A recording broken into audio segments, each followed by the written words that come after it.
Muy buenas tardes, mis hermanos y hermanas, apreciados amigos y amigas.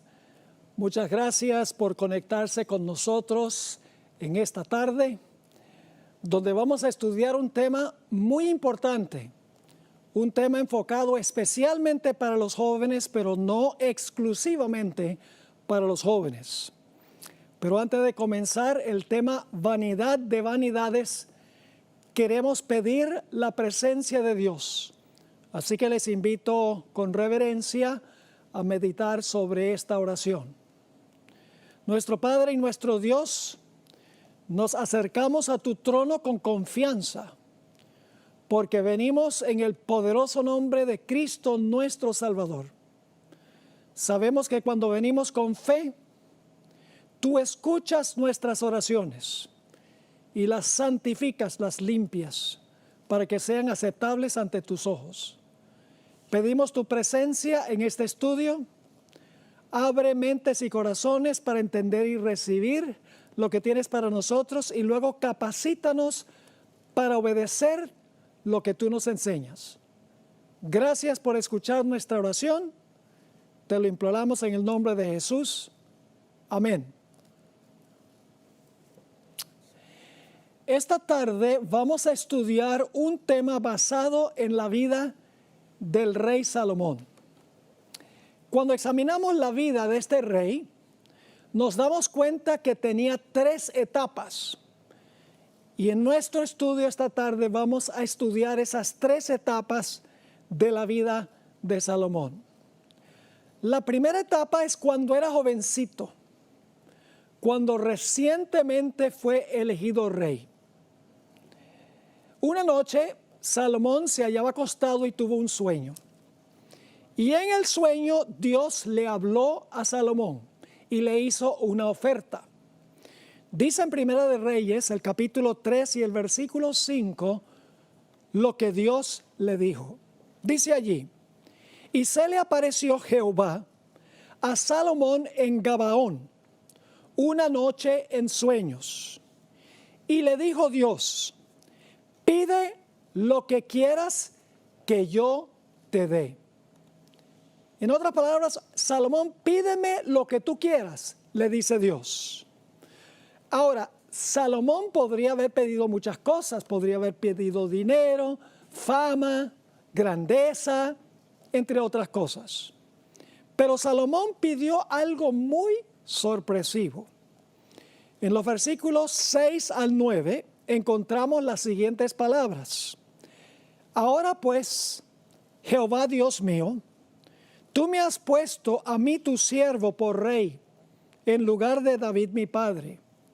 Y yo soy joven, y no sé cómo entrar ni salir. Y tu siervo está en medio de tu pueblo, el cual tú escogiste, un pueblo grande, que no se puede contar ni numerar por su multitud. Ahora viene la petición. Da pues a tu siervo corazón entendido para juzgar a tu pueblo y para discernir entre lo bueno y lo malo, porque ¿quién podrá gobernar tu pueblo tan grande? ¿Qué fue lo que pidió Salomón? Corazón entendido para juzgar y la capacidad de discernir entre el bien y el mal. La Biblia nos dice que Dios se complació con la petición de Salomón. En el versículo 10 nos dice: y agradó delante del Señor que Salomón pidiese esto. Y ahora Dios le va a responder a Salomón, un Dios agradado por la petición que le hizo el rey. En los versículos 11 y 12 encontramos las siguientes palabras. Y le dijo Dios: porque has demandado esto y no pediste para ti muchos días, es decir, larga vida, ni para ti riquezas, ni pediste la vida de tus enemigos, sino que demandaste para ti inteligencia para oír juicio, he aquí lo he hecho conforme a tus palabras. He aquí que te he dado corazón sabio y entendido, tanto que no ha habido antes de ti otro como tú, ni después de ti se levantará otro como tú, que entre los reyes ninguno haya como tú en todos tus días. Dios le dio a Salomón lo que pidió: sabiduría, corazón entendido para juzgar al pueblo, la capacidad de discernir entre lo bueno y lo malo. Pero Dios también le dio a Salomón las añadiduras. Nos dice en el versículo 13 de Primera de Reyes 3: y aún te he dado las cosas que no pediste, riquezas y gloria, de tal manera que entre los reyes ninguno haya como tú en todos tus días. Y si anduvieres en mis caminos, guardando mis estatutos y mis mandamientos, como anduvo David tu padre, yo alargaré tus días.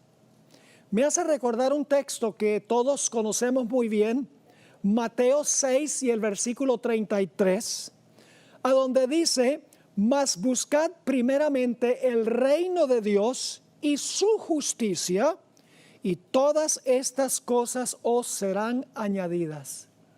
Salomón pidió primero conocer bien el reino de Dios, y también le fueron concedidas todas las añadiduras.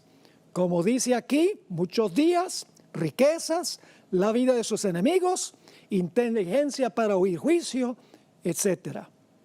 Ahora, ¿cómo fue la sabiduría que Dios le dio a Salomón? En Primera de Reyes 4, el siguiente capítulo, versículo 29 al 34, nos dice que Dios le dio una sabiduría muy amplia a Salomón.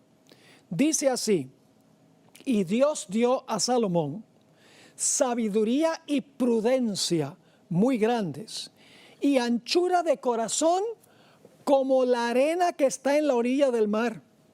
Era mayor la sabiduría de Salomón que la de todos los orientales, y que toda la sabiduría de los egipcios. Aún fue más sabio que todos los hombres, más que Etán Esraíta, y que Emán, Calcol y Darda, hijos de Maol, y fue conocido entre todas las naciones de alrededor. Y fíjese que fue tan sabio que no solamente fue capaz de juzgar y de distinguir entre el bien y el mal, sino que se volvió un botánico y un zoólogo y un escritor. Porque sigue diciendo aquí: y compuso 3,000 proverbios, y sus cantares fueron 1,005. También disertó sobre los árboles, desde el cedro del Líbano hasta el hisopo que nace en la pared. Asimismo disertó sobre los animales, sobre las aves, sobre los reptiles y sobre los peces. Y para oír la sabiduría de Salomón, venían de todos los pueblos y de todos los reyes de la tierra, a donde había llegado la fama de su sabiduría. Cuando Dios da una bendición, la da en abundancia. Salomón pidió lo que Dios quería que pidiera, y Dios le dio amplia sabiduría, no solamente para distinguir entre el bien y el mal y para juzgar al pueblo, sino en muchas otras áreas de la vida. En Primera de Reyes 10, 23 y 24 encontramos otra vez una descripción de la sabiduría de Salomón. Dice: así excedía el rey Salomón a todos los reyes de la tierra, en riquezas y en sabiduría. Toda la tierra procuraba ver la cara de Salomón, para oír la sabiduría que Dios había puesto en su corazón. El propósito de Dios era que Salomón gobernara como lo describe el Salmo 72. Ahora, no tenemos tiempo para leer todo el Salmo 72, pero voy a leer solamente los primeros 4 versículos, y fíjense el número de veces aquí que aparece la palabra justicia y la palabra juzgará.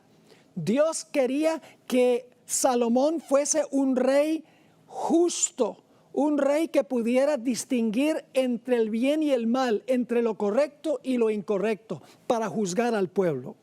Dice en el Salmo 72:1, oh Dios, da tu juicio al rey y tu justicia al hijo del rey. Él juzgará a tu pueblo con justicia y a tus afligidos con juicio. Los montes llevarán paz al pueblo y los collados justicia. Juzgará a los afligidos del pueblo, salvará a los hijos del menesteroso y aplastará al opresor. ¿Qué es la sabiduría que pidió Salomón? Vamos a leer algunos versículos que nos describen un poquito más detalladamente lo que es la sabiduría que Dios le dio a Salomón. Noten lo que dice Proverbios, el capítulo 9 y el versículo 10. El temor de Jehová no significa tenerle miedo, sino un alto respeto que lo obedece. El temor a Jehová es el principio de la sabiduría. Así que si tú no temes a Jehová, no tienes ni siquiera el principio de ser sabio. El temor de Jehová es el principio de la sabiduría y el conocimiento del Santísimo es la inteligencia. Pero hay más. En Proverbios 8 y el versículo 13 dice, el temor de Jehová es aborrecer el mal. No solo es amar el bien, sino dice aquí, el temor de Jehová es aborrecer el mal. En Job 28 y el versículo 28 dice, y dijo al hombre, he aquí que el temor del Señor es la sabiduría y el apartarse del mal la inteligencia. Fíjense qué interesante. El temor del Señor es la sabiduría. ¿Y a qué lleva eso? Y el apartarse del mal la inteligencia. El Salmo 110, 111 y el versículo 10 agrega esto. El principio de la sabiduría es el temor de Jehová. Buen entendimiento tienen todos los que practican sus mandamientos. Su loor permanece para siempre. Así que el principio de la sabiduría es un don divino que nos da la capacidad de distinguir entre el bien y el mal y escoger el bien y rechazar el mal. En 1 Reyes 3:28, después que Dios le dio a Salomón su sabiduría, vino un caso muy difícil ante él que tenía que decidir. El caso de dos madres. Una de ellas había rodado sobre su bebé en la noche, lo había sofocado. La otra madre tenía el bebé vivo. La madre, quien había sofocado al bebé, se dio cuenta que su bebé estaba muerto y tomó el bebé de la otra como el suyo y puso el bebé muerto a donde la otra madre. Y fueron ambas ante el rey. ¿Cómo iba a decidir el rey quién iba a quedarse con ese bebé? ¿Quién era la madre? Salomón, con la sabiduría que Dios le había dado, llamó a un soldado y le dijo, mira, saca tu espada, corta el bebé en dos y le das la mitad del bebé a una y la mitad del bebé a la otra. Inmediatamente la que era la madre dijo, no, denle el bebé a ella. Salomón sabía entonces quién era la madre. Estaba dispuesta de entregar a su hijo a la otra con tal que el hijo sobreviviera, mientras que la otra madre decía, no, corta el bebé en dos. La sabiduría, sin embargo, de Salomón era condicional. En 1 de Reyes 3 y el versículo 14, Dios pone ese sí condicional. Dice así, si anduvieres en mis caminos, guardando mis estatutos y mis mandamientos, como anduvo David tu padre, yo alargaré tus días. Dios le dio a Salomón una receta para retener su sabiduría. Los reyes de Israel tenían que cargar con ellos lo que se conoce como el libro de la ley. Debían leer ese libro todos los días y todas sus decisiones debían basarse en consultar el libro de la ley. Encontramos en Deuteronomio 17, 18 al 20, una descripción de esto. Dice lo siguiente, y cuando se siente sobre el trono de su reino, Entonces escribirá para sí en un libro una copia de esta ley, del original que está al cuidado de los sacerdotes levitas, y lo tendrá consigo y leerá en él todos los días de su vida, para que aprender a temer a Jehová su Dios, para guardar todas las palabras de esta ley y estos estatutos, para ponerlos por obra, para que no se eleve su corazón sobre sus hermanos, ni se aparte del mandamiento a diestra ni a siniestra, a fin de que prolongue sus días en el reino, él y sus hijos en medio de Israel. Debía cargar constantemente un ejemplar del libro de la ley copiado por él mismo. Y antes de tomar cualquier decisión, debía regirse por lo que decía Dios en ese libro. De esa manera iba a conservar su sabiduría, a tomar decisiones sabias. Así comenzó la vida de Salomón. Por un tiempo, su vida estuvo llena de sabiduría. Tomó decisiones acertadas. Todos admiraban a Salomón, venían nada más con el fin de verle la cara. Pero luego la vida de Salomón entró en una segunda etapa. La segunda etapa empieza a describirse en Primera de Reyes, el capítulo 10 y el versículo 14 y 15. El primer punto de su caída fue que comenzó a depender de sus riquezas.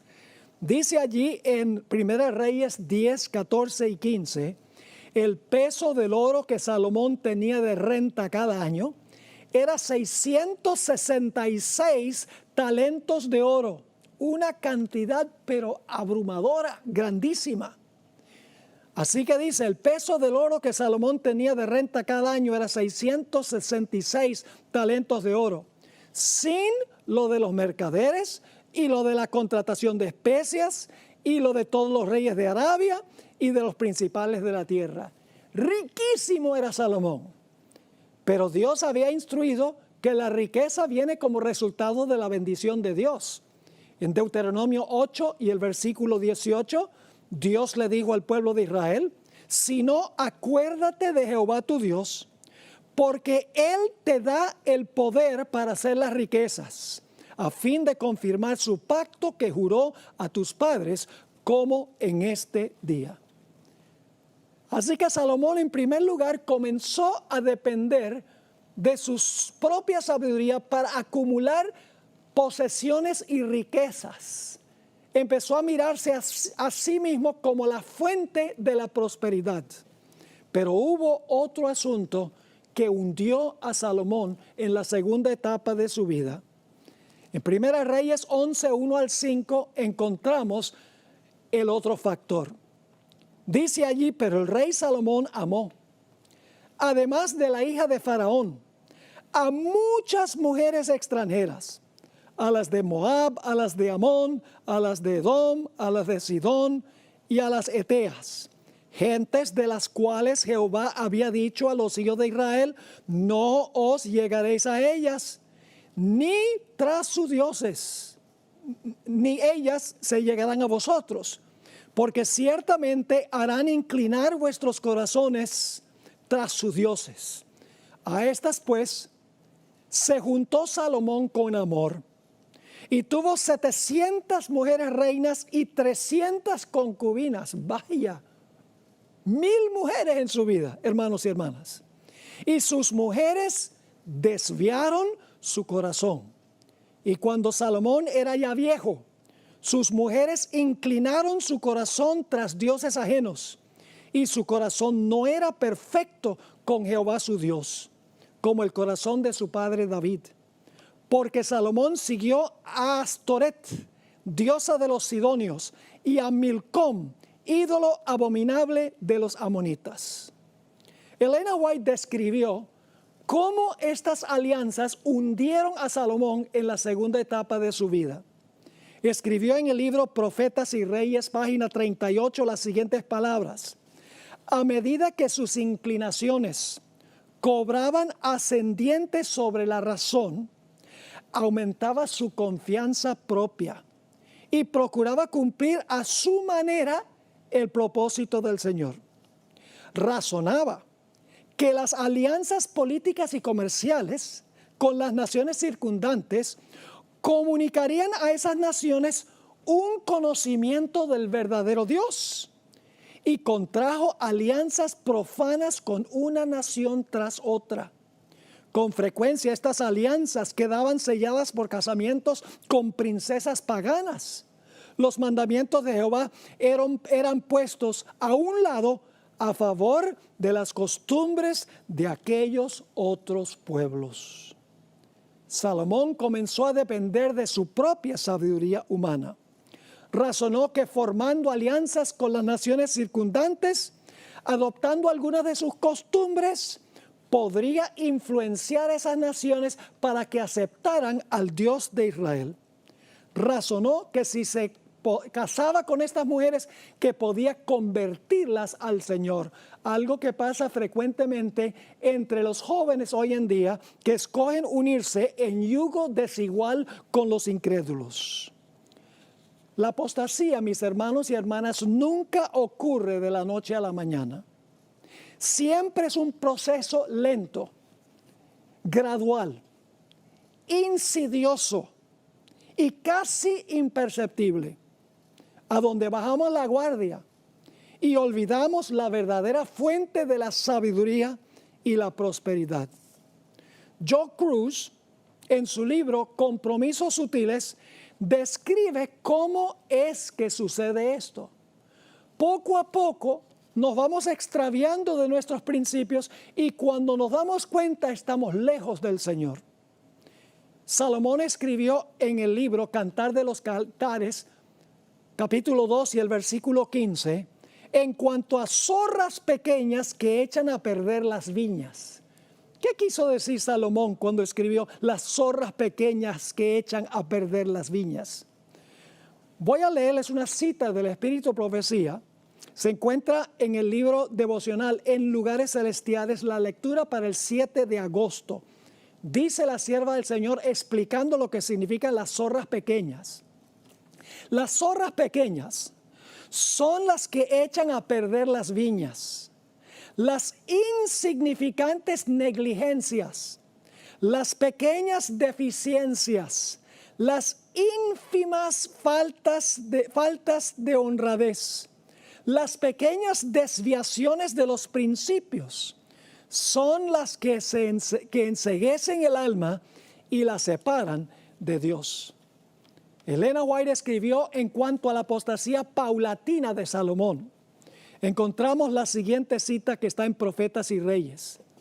Tan gradual fue la apostasía de Salomón que antes de que él se diera cuenta de ello, se había extraviado lejos de Dios. Fíjense, tan gradual fue su apostasía. Sigue, casi imperceptiblemente comenzó a confiar cada vez menos en la dirección y bendición divinas y cada vez más en su propia fuerza. Poco a poco fue rehusando a Dios la obediencia inquebrantable que debía hacer de Israel un pueblo peculiar y conformándose cada vez más estrechamente a las costumbres de las naciones circundantes. Cediendo a las tentaciones que acompañaban sus éxitos y sus honores, se olvidó de la fuente de su prosperidad. Noten las palabras claves o las expresiones claves. Gradual fue la apostasía, antes que se diera cuenta, imperceptiblemente, cada vez menos dependió de Dios. Poco a poco, cada vez más estrechamente las costumbres de los demás, cediendo poco a poco. La sierva de Dios nos dice que la apostasía no viene de la noche a la mañana, viene por una serie de decisiones a donde nos extraviamos de Dios y ni siquiera casi nos damos cuenta. Así que ahora Salomón resultó lejos de Dios en la segunda etapa de su vida. Encontramos en el libro Patriarcas y Profetas esta descripción del cambio de carácter de Salomón en su segunda etapa. Después de haber sido uno de los mayores reyes que hayan empuñado el cetro, Salomón se transformó en licencioso, instrumento y esclavo de otros. Su carácter, una vez noble y viril, se trocó en enervado y afeminado. Su fe en el Dios viviente quedó suplantada por dudas ateas. Es decir, empezó a pensar como un ateo. De pronto Dios no existe. Sigue escribiendo. La incredulidad destruía su felicidad, debilitaba sus principios y degradaba su vida. La justicia y la magnanimidad de la primera parte de su reinado se transformaron en despotismo y tiranía. Se volvió un tirano. Salomón adoptó la filosofía Playboy. Vivía tan solo para el placer y la comodidad. No se negaba nada de lo que su corazón le exigía. Su filosofía era: comamos y bebamos, que mañana moriremos. Del hombre más sabio de la tierra se formó el más fatuo de todos. Leamos algunos versículos a donde Salomón expresó su filosofía de la vida separado de Dios. Dice en Eclesiastés 2 y el versículo 8: me amontoné también plata y oro, dice Salomón, y tesoros preciados de reyes y de provincias. Me hice de cantores y cantoras, de los deleites de los hijos de los hombres y de toda clase de instrumentos de música. En Eclesiastés el capítulo 5 y el versículo 18 dice Salomón, y esto no suena como una persona consagrada a Dios, pero vamos a encontrar que Salomón aquí está escribiendo su vida mientras estuvo apartado de Dios. No está recomendando esto. Eclesiastés 5:18 dice: he aquí pues el bien que yo he visto, que lo bueno es comer y beber y gozar uno del bien de todo su trabajo con que se fatiga debajo del sol, todos los días de su vida que Dios le ha dado, porque esta es su parte. ¿Qué filosofía de la vida? Comer, beber y gozar de todo lo que hay debajo del sol. En Eclesiastés 8 y el versículo 15, Salomón describe un rasgo de su vida aparte de Dios. Dice: por lo tanto, alabé yo la alegría que no tiene el hombre bien debajo del sol, sino que coma y beba y se alegre, y que esto se le quede todos los días de su vida que Dios le concede debajo del sol. En Eclesiastés 2 y el versículo 10 y 11, en realidad sería bueno leer los versículos 4 al 18, dice Salomón esto: no negué a mis ojos ninguna cosa que desearan, ni aparté mi corazón de placer alguno, porque mi corazón gozó de todo mi trabajo, y esta fue mi parte de toda mi faena. Miré luego todas las obras que habían hecho mis manos y el trabajo que tomé para hacerlas. Y he aquí todo era vanidad y aflicción de espíritu, sin provecho debajo del sol. Ahora mira su vida y dice: ¿qué significado e importancia tiene mi vida? Su apostasía fue casi total. En Profetas y Reyes, página 55, encontramos esta descripción. Tan completa fue su apostasía, tanto se endureció su corazón en la transgresión, que su caso parecía no tener esperanza. Y en la página 56 dice: pensamientos lóbregos acosaban su alma de día y de noche. Para él ya no había gozo en la vida, ni paz mental, y el futuro le parecía sombrío y desesperado. ¡Qué gran caída tuvo Salomón! De ser el hombre más sabio de la tierra, se tornó el hombre más fatuo de la tierra. Pero gracias a Dios, la vida de Salomón tuvo una tercera etapa. En la tercera etapa, mientras él describe aquí lo que sintió: miré yo luego las obras que habían hecho mis manos y el trabajo que tomé para hacerlas. He aquí todo era vanidad y aflicción de espíritu y sin provecho debajo del sol. Ahora Salomón empieza a hacer un inventario de su vida. Quiero leerles nuevamente de Profetas y Reyes, página 56. La hermana White habla aquí del momento en que se sacudió y se despertó de su letargo. Dice: despertando como de un sueño, al oír la sentencia de juicio pronunciada contra él y su casa, Salomón sintió los reproches de su conciencia y empezó a ver lo que verdaderamente significaba su locura.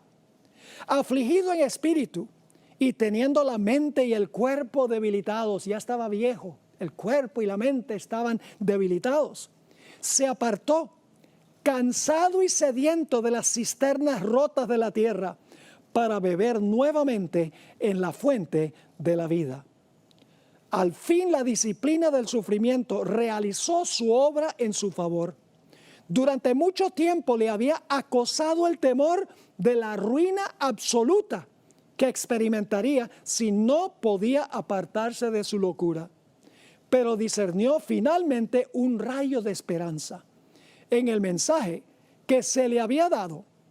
Dios no le había cortado por completo, sino que estaba dispuesto a librarle de una servidumbre más cruel que la tumba, servidumbre de la cual él mismo no podía librarse. Y ya en sus últimos años, cuando se despertó de su locura, Salomón escribió el libro de Eclesiastés especialmente para los jóvenes. Ahora, hay 3 libros en la Biblia que fueron los últimos en incluirse en el canon del Antiguo Testamento. Uno de ellos fue el libro de Esther, porque el libro de Esther no menciona el nombre de Dios. El otro, Cantar de los Cantares, que parecía ser un tanto demasiado romántico. Y el tercer libro, que fue el último en incluir en el canon del Antiguo Testamento, fue Eclesiastés. Porque este libro expira pesimismo y desesperación.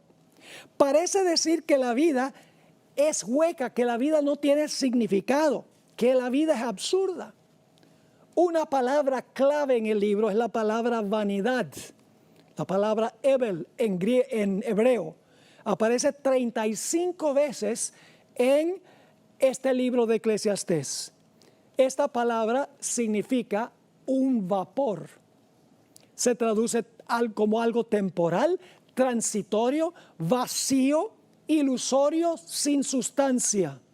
Una ilusión óptica o un espejismo. Notemos algunos de los textos a donde Salomón describe la vida separado de Dios como es vanidad. En Eclesiastés 1 y el versículo 2 y 3 escribió Salomón: vanidad de vanidades, dijo el predicador. Vanidad de vanidades, todo es vanidad. ¿Qué provecho tiene el hombre de todo su trabajo con que se afana debajo del sol? En Eclesiastés 1 y el versículo 14, Salomón escribió: miré todas las obras que se hacen debajo del sol, y he aquí que todo ello es vanidad y aflicción de espíritu. Inclusive se aburrió de la vida Salomón.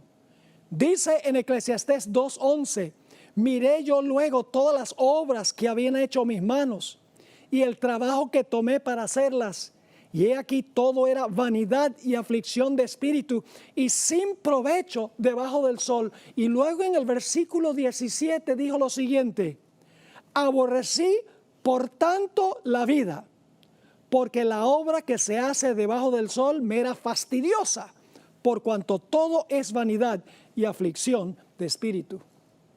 Estos textos no parecen cuadrar con la cosmovisión del resto de la Biblia. Exhalan un espíritu de pesimismo, ansiedad, depresión y desesperación.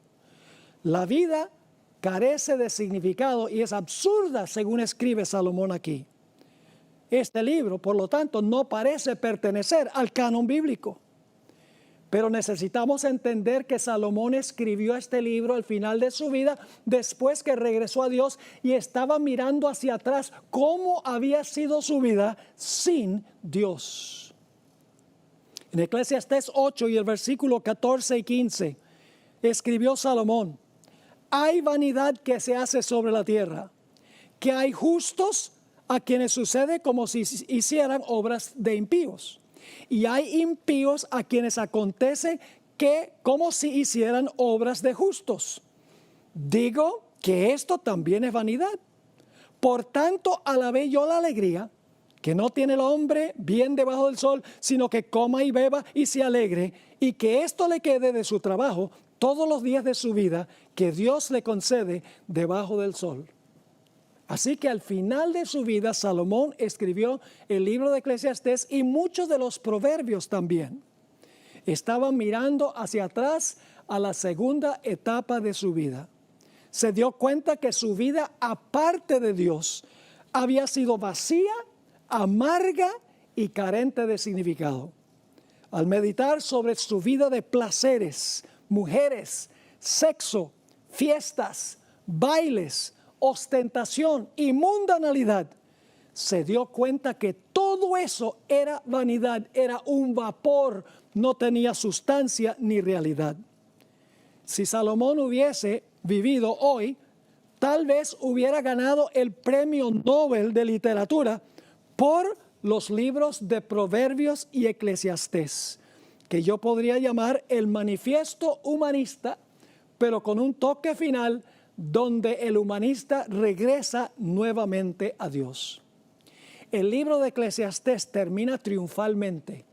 Salomón no solamente describe cómo fue su vida aparte de Dios, sino al final del libro habla directamente a los jóvenes. En Eclesiastés 8 y el versículo 11 al 13, él dice que los malos hacen el mal porque parece irles bien. Noten las palabras en Eclesiastés 8:11. Por cuanto no se ejecuta luego sentencia sobre la mala obra, el corazón de los hijos de los hombres está en ellos dispuesto para hacer el mal. Y luego él dice esto: aunque el pecador haga mal 100 veces y prolongue sus días, con todo yo también sé que les irá bien a los que a Dios temen, los que temen ante su presencia, y no le irá bien al impío, ni le serán prolongados los días que son como sombra, por cuanto no teme delante de la presencia de Dios. Él dice, puede ser que la gente haga cosas malas y que le salga todo bien, pero yo sé que a la larga esas personas que no temen a Dios no les va a ir bien. Y luego en el capítulo 11:9 hasta el 12:1, Salomón alcanza el clímax glorioso de su libro. En el versículo 9 del capítulo 11, Salomón habla con un toque de sarcasmo y dice lo siguiente: alégrate, joven, en tu juventud, y tome placer tu corazón en los días de tu adolescencia. Es decir, vive la vida y anda en los caminos de tu corazón y en la vista de tus ojos.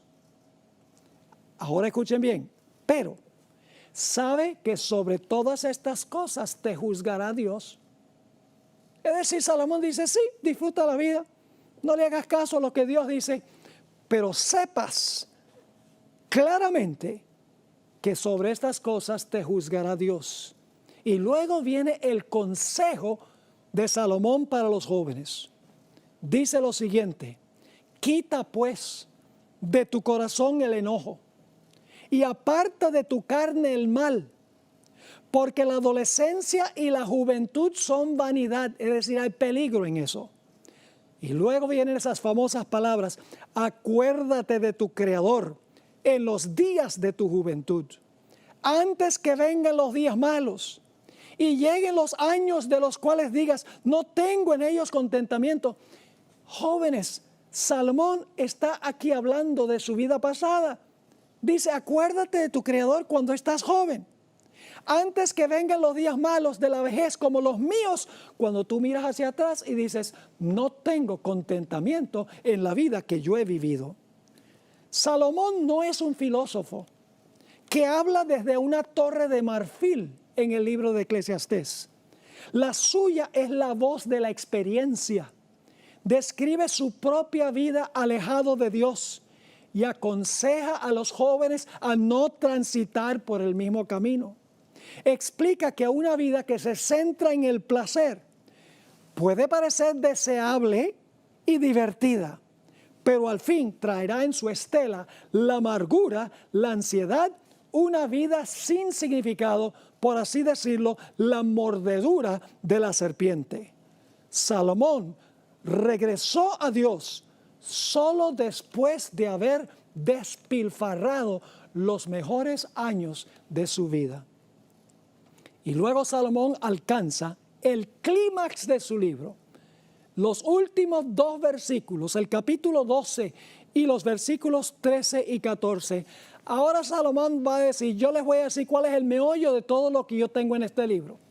Yo les he descrito mi vida antes, cuando estaba bien con Dios, la vida cuando me aparté de Dios, y ahora lo que deben hacer cuando, si por acaso se apartan de Dios, regresan a Él.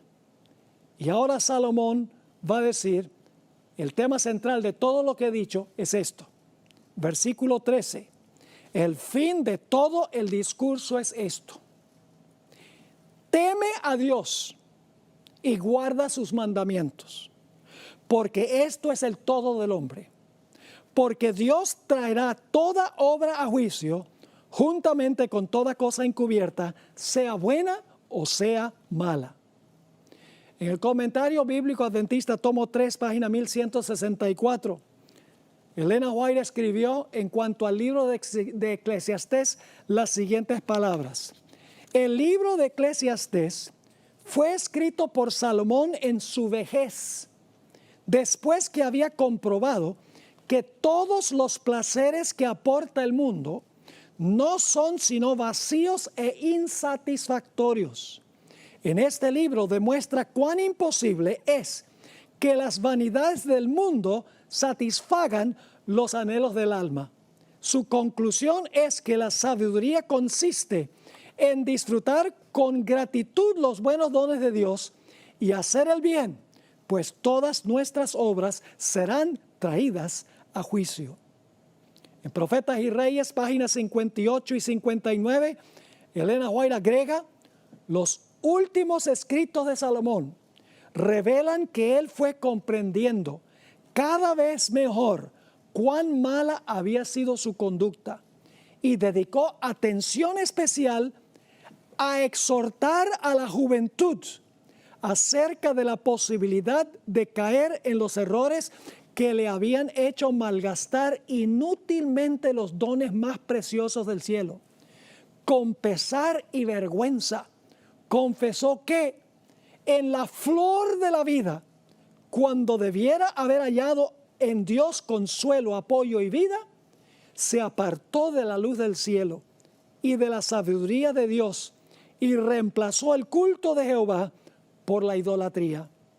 Al fin, habiendo aprendido por triste experiencia cuán insensata es una vida tal, su anhelo y deseo era evitar que otros pasasen por la amarga experiencia por la cual él había pasado.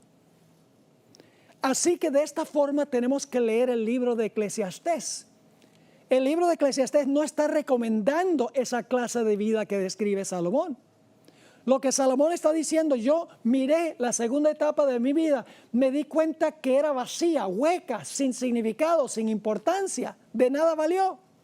Él lo que quiere es que los jóvenes no repitan el mismo error que él cometió, que teman a Dios y guardan sus mandamientos, porque esto es el todo del hombre. Uno de los literatos más famosos del siglo XX fue un individuo con el nombre de Ernest Hemingway. Nació en 1899 de padres muy devotos al Señor. Eran activos en la iglesia, primera iglesia congregacional. Muy temprano en su vida, Hemingway abandonó sus raíces y nunca fue feliz. Se casó con 4 mujeres y en todos sus matrimonios fue miserable. Comenzó a beber muy temprano en su vida. Y en la década de los 40, de los 1940, Hemingway estaba obeso. Tenía alta presión y sufría de una profunda depresión. En ese tiempo comenzó a oír voces que le hablaban en su mente. Por varios años vivió en Cuba y luego en Cayo Hueso, al sur del estado de la Florida. Frecuentaba muy a menudo los bares allí en Cayo Hueso. Vivía una vida completamente libertina. Aquellos que lo conocieron lo describieron como un hombre infeliz, vulgar y alcohólico.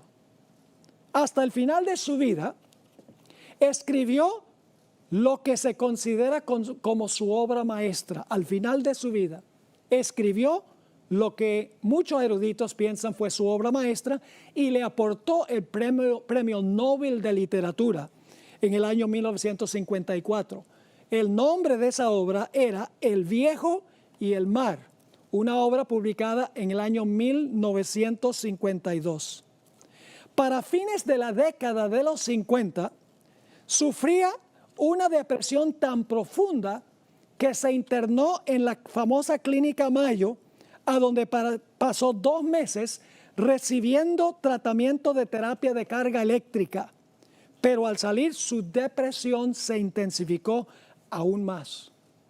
Ustedes dicen, ¿por qué pastor está mencionando esta obra y a este personaje?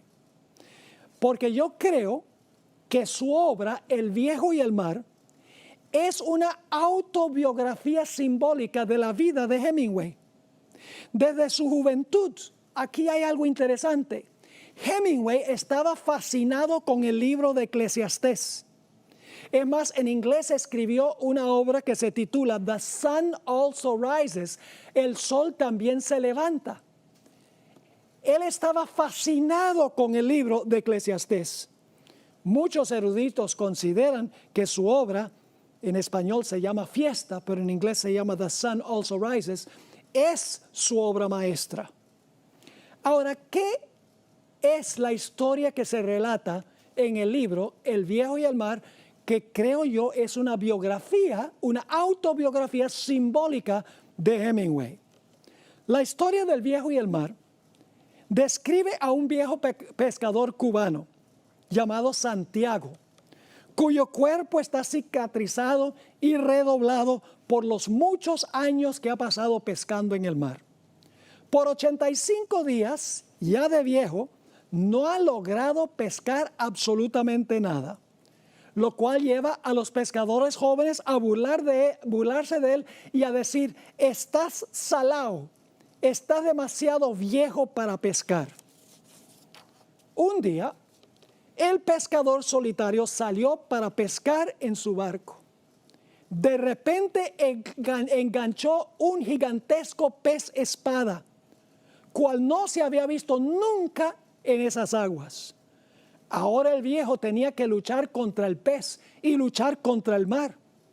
El viejo se imaginaba cómo iba a exigir este trofeo cuando llegara a la playa.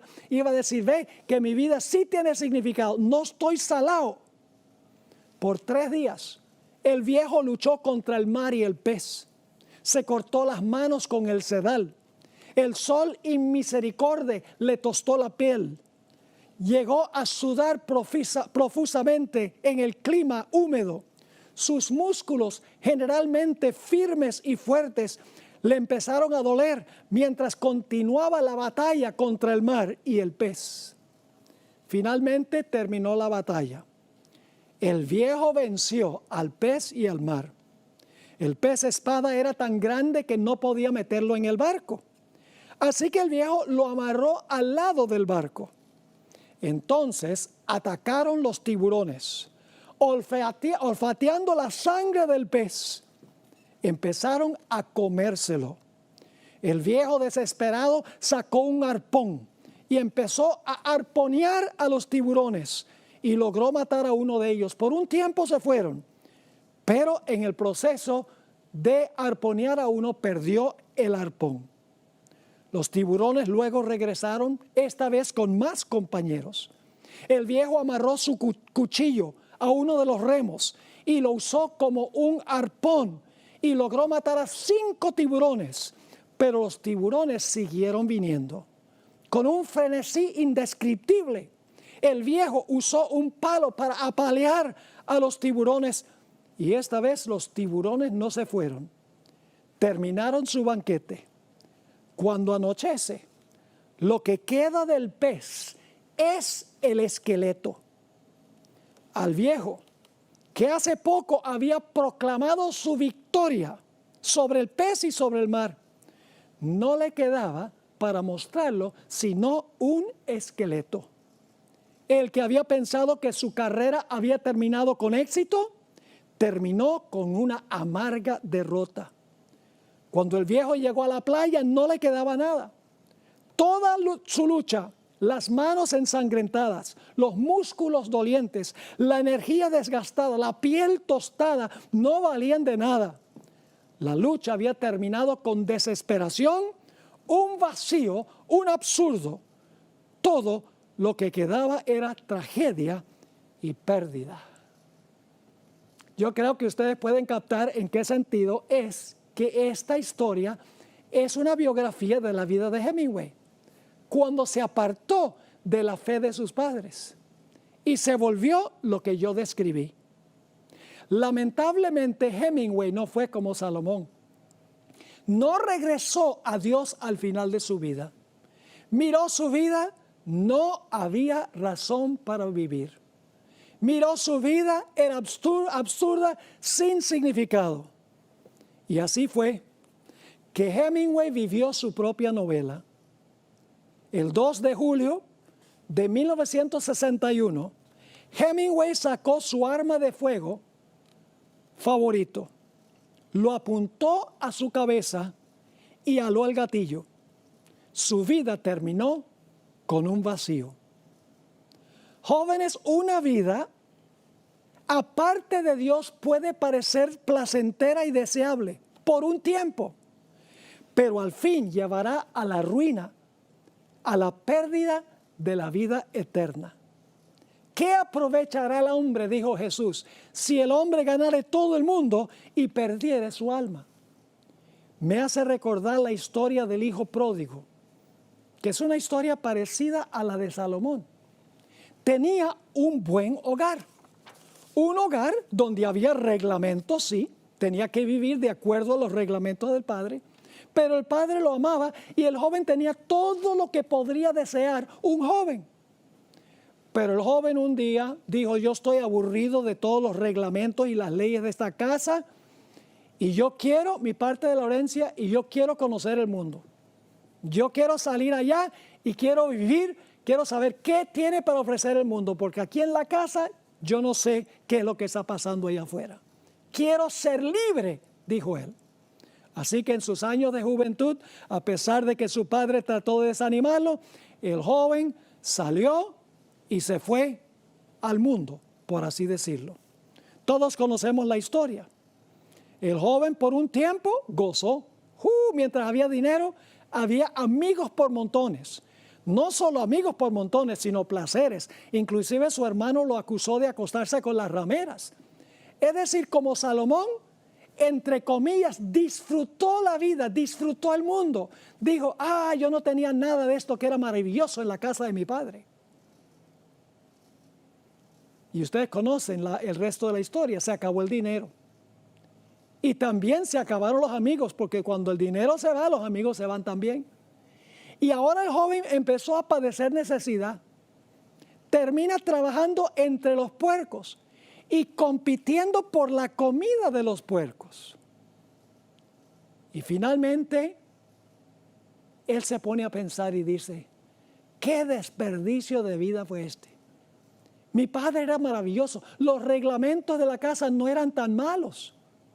Yo voy a regresar a la casa de mi padre y le voy a decir: he pecado contra el cielo y contra ti, no soy digno de ser llamado tu hijo. Ahora, ¿qué fue lo que atrajo al joven a la casa? El hecho de que él conocía a su padre. Él sabía que el padre lo amaba y estaba seguro que el padre lo iba a recibir aunque fuera como un siervo. Así que el joven preparó su discurso, regresó a la casa y empezó su discurso. Padre, he pecado contra el cielo y contra ti y no soy digno de ser llamado tu hijo. El padre no permitió que terminara su discurso. El padre le dio un gran abrazo. Lo recibió feliz y contento, perdonado. porque el joven se había dado cuenta que la vida aparte del hogar, aparte del padre, de los reglamentos amantes de la casa, había sido un desastre para él. Y ahora el padre lo recibió. No solo lo recibió, le puso el anillo. No era por lujo, era un anillo que contenía el sello oficial del padre. Lo tomó, lo vistió de su mejor manto y proclamó una fiesta de celebración por la llegada de su hijo. Ahora, en Lucas el capítulo 16, encontramos nosotros esta historia del hijo, capítulo 15, no el capítulo 16, capítulo 15, encontramos el fin de esta historia que contó el Señor Jesucristo.